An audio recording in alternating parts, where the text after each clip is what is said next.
welcome back to Rugby AM Part 4 right here at Made Television. Do not forget, check out our website at rugbym.co.uk to keep up to date with what we're doing and where we're going and be part of our journey, Jonesy. Certainly can, yeah. We've come down with the fresh gazebo. We're always growing loads of information on there at rugbym.co.uk. Go and have a look, check it out. We've got a great guest with us right now, a.k.a. Barney Grumble from The Simpsons, Rob Millern. How are you, lad? Yeah, I'm really good, thanks, mate. Yourself? I'm alright, been having a good day. Do you like to come out and see the young guys having a great time and expressing themselves? Yeah, it's great because I didn't really start playing rugby until like 14, so to see like it being happening at grassroots and that and seeing how it all starts for some kids, it's really good, and you can see there's some really good talent on show. Why did you start so late? Footballer, and then until I was about 12, and then I tried rugby union, and then I went to school in Featherstone, and there's a few lads there asked me if I wanted to go and play for the team, so I went there and just been playing ever since. It goes to show, doesn't it, that you don't need to start from a young age. You can start, it's a late development sport. I don't think Ryan Hall started playing till he was about 14, 15, and he went on to be I think he just turned up at Leeds Rhinos when he was about 25 and just put ball over the line. Yeah. It's come out of the crowd. We found him at a maths contest doing a bit of drafts.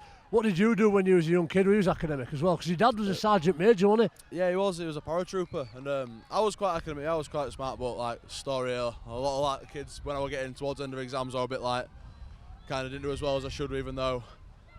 Now you look back on it, you kind of regret it, but I was always all right in school. I wasn't a bad kid. You used to read a lot of books. You come in and tell us about what book you've been reading, don't you? A bit of a bookworm, aren't you? Yeah, I love to read, to be honest. I don't say it much, though, obviously, get a bit of stick, but I don't think it should be something to be ashamed of. I just think it's something I like to do. And Ladybird books, what are you on now? Ladybird, I think I'm on key stage 3 at minute, so I'm doing all right. He's getting there, lad. Right, we've had some young players here today, Robert, and have you seen any future stars of the future? Well, I was just watching a Stanley game over there at number 9. I think he's just stepped off at team, so he don't look too bad. Jonesy, how to do with you on them, the coaches? Future stars at future. Future stars at future. That's a good term, that's a great term. Mate, it's the new one. Everybody's saying it. The stars of Super League are right here today, mate. Right, we are going to go over right now to the trophies that are being presented on the stage and see some of these young ones getting their certificates, Jonesy. Absolutely. My omnipresence is going to come into play. I'm going to disappear and appear right over there at the stage. It's a great time in it to get your medals at festivals like this. Kids really love it. They go up and hang it on the fridge, and it reminds them to be the best that they can be every day. First, before that though, we're going to meet Stevie Ward and Ash Gibson and hear what they've got to say about coaching these fantastic kids.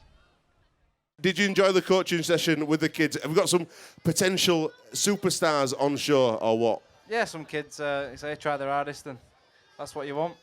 Yeah, obviously you won the Challenge Cup 2013. Now your best mate as well, Sam Tompkins, coming back to Wigan.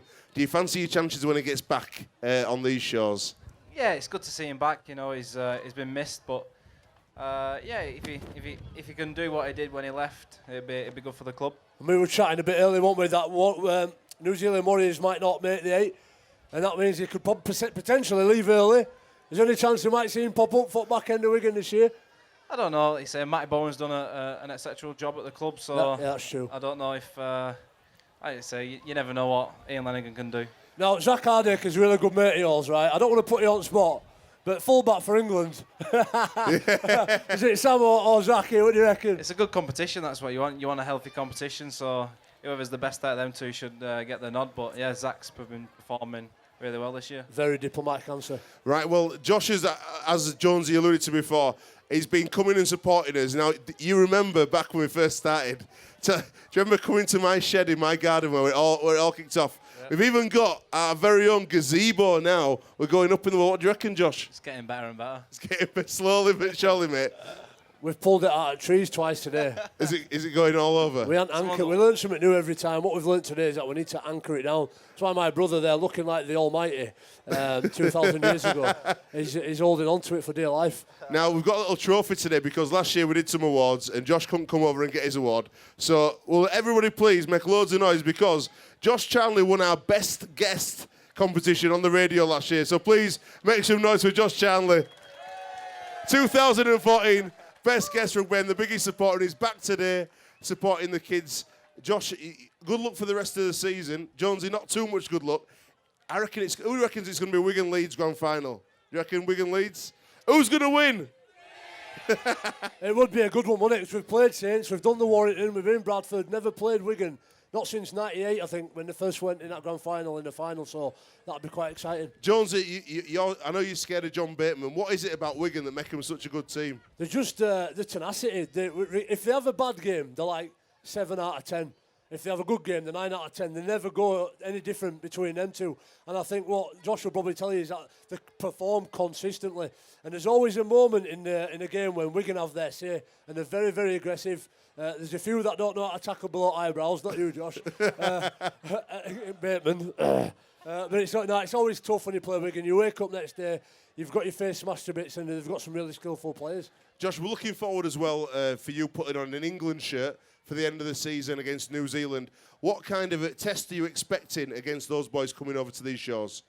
Yeah, it's going to be tough, when the internationals come apart. They're going to be a tough game. But yeah, New Zealand are missing a few key players this year, so you never know. We might get the win over them. There's a lot of young kids out here that will hopefully go on and maybe play at Leeds Academy one day. You're a product of our academy, aren't you? And you made your debut, I think you scored 3 tries, didn't you, on a hat-trick on your debut, was it? Yeah. What was it like growing up in Leeds in Rugby League, and what tips can you give to these youngsters who want to go on and play for a Leeds Rhinos or a Cast Tigers? It was something I'd always wanted to do. I started playing when I was 9 up at Stanley where you played, and I used to go to the Rhinos games every week, and I just looked up to players like yourself. I think Justin Harris was my idol when I was younger, and I just wanted to be like them and that. So I got my head down and did well in training, worked hard, and then eventually paid off. Does it mean a lot to you giving back and coaching the kids? Is it something you enjoy? You're going to be a coach when you retire, obviously many years in the future. Yeah, I mean, obviously it's something you start out with, and you don't really have much experience like anything, but once you do more of it and you feel like the kids are gaining something from it. I know a lot of the kids said that they learned stuff from Josh and Ash from down there, so it's great to know that you're passing something on. And I always remember the sessions that I had with people like Baz McDermott who came down to my amateur club, so things like that, they keep you ticking over. And as an amateur kid, I think you can gain a lot from it, so it's good. We all give a warm round of applause for Mitch Garbett, please. Make some noise, Mitch Garbett. I can't say it. Warm round of applause. How are you, mate? You all right? Yeah, good, thank you. How well have you settled into life at Leeds? Yeah, we're loving it. My family's loving it so far. All the boys are great, and it's a shame I can't be playing more footy with you, mate. Cheers, mate. I appreciate it. He asks me every day how I am as well. Really looking after me. Just tell us, I like a man with a beard. You've got a good beard going on there. Just tell us how you get it to grow a different colour to your hair. Unfortunately, it's not by choice. It's just natural, unfortunately. Gingerbeard. Yeah. Gingerbeard. I don't know if that counts into the core of ginger hair. How many gingers have you got at Leeds? Because you can only have so many in a team, Tony that's a Smith law. reckons you only allowed one. Yeah, Tony Smith apparently only has one ginger in a team. That's why Chris Riley's gone to Wakey. No, we're not joking. You can have as many as you want. How much did you know about Leeds before you came over? I knew a fair bit. They've always been really successful, and especially the last 10 years, I suppose, they've been up there, or they win, or they're thereabouts. So when the opportunity come to a club like Leeds, I jumped at it. Yeah. And you jumped in at the deep end as well. I think your first game was St Helens at home, which is always going to be tough. You've played in semi-finals. You've played at Wembley this week. Mate, it's gone from there just straight to the top, hasn't it? In terms of you could get a Challenge Cup winners medal. Do you know how many fantastic players there are? Heroes, legends who've never got a Challenge Cup winners medal or even a Challenge Cup losers medal. Yeah. It's were you aware of the competition before you came to this country? Yeah, obviously in Australia we watch a lot of our Super League, and the Challenge Cup is a massive deal. I didn't know how big of a deal it was till I got here and how important it was to the Super League community. But I've been very lucky since I come over to play with such great players, and I've been playing really well. So hopefully we can continue it on this week. Right, today's been all about these fantastic young junior players. What do you remember about your junior days playing rugby, Mitch? We didn't have events like this, so I do remember just getting up early on a Saturday morning, and I wasn't very good, so my old man used to abuse me all Saturday, and then I just couldn't wait to finish a game. Honestly, did he give it to you? Yeah, he wasn't my biggest fan, but he forced me to play rugby, and I'm glad he did. Yeah, that's it. I think being honest, there'll be a few parents out there who can kind of relate to that, of saying, because nowadays a lot of kids would rather sit at home and play with the computers, but they've got to get them out of the house, got them into rugby. now you look back, you thank your old man for that, but at the time, were you cursing him? Yeah, he was half the reason why I quit when I was about 12 to play tennis. He was just one of those really intense dads. He used to abuse me from the sideline and then make me cry on the way home because I wasn't playing good enough. So I stuck with it eventually and started getting a bit better as I got older. So yeah, I'm glad he made me do it. Did you have that sort of authoritarian upbringing as well? No, I did, yeah. He used to he didn't say so much on the sideline, but as soon as I get in that car home, I'd know if I've had a bad game. Well, even if it's a good game, I'd be in tears. He'd tell me, hammer me. And Simo's talking about playing on Xbox, playing on the iPads. Is it true that your dad loves Grand Theft Auto? That is true. He is. As a kid, he was never on games or out, and neither were we. But now all of a sudden, I think it's a midlife crisis. He's running his own gang in Grand Theft Auto. Sends us pictures of his dad playing on Xbox and all that.